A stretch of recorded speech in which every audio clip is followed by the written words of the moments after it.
Grâce à l'appui du PEPFAR, cette rencontre de plaidoyer communautaire en la direction des responsables de programme et de médecins chefs de zone de santé portée par la Ligue nationale antituberculeuse et antilépreuse du Congo, LNAC, au travers le projet CELEM, a recensé et validé les problèmes récurrents qui entravent l'accès de PVVIH et autres qui souffrent de la co-infection VIH tuberculeuse aux services et soins de qualité. Dr Lisa Ntumba, manager du projet CELEM, dévoile l'enjeu. Par rapport au projet CLM, donc d'abord c'est un mot qui est en anglais, qui veut dire Community Led Monitoring, donc ça veut dire tout simplement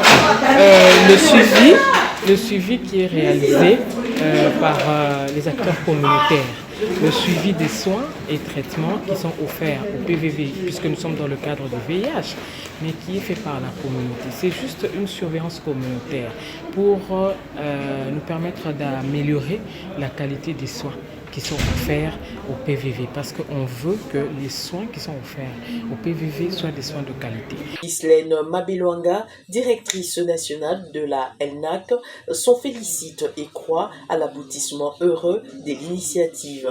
Les échanges ont été très fructueux avec les organisations de la société civile ainsi que les différents représentants à qui nous avons adressé le plaidoyer. Nous nous sommes rendus compte qu'il y a encore du travail à faire. Nous nous sommes rendus compte qu'il y a beaucoup d'attentes à travers les différentes données que nous récoltons sur terrain et qui sont analysées.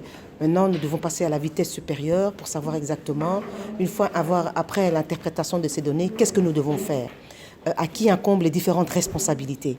Les responsabilités, bien sûr, que les partenaires donnent leur part, mais nous avons aussi le gouvernement qui doit donner sa part, de manière à ce que nous puissions réellement avoir une vue globale sur les données, l'interprétation de ces données. Les projets CELEM entendaient le contrôle citoyen est exécuté par la LNAC dans les 6 zones de santé de la ville-province de Kinshasa, à savoir Ngaba, Matete, Mungafula, Binza Ozone, Binza Météo et Bandalungwa.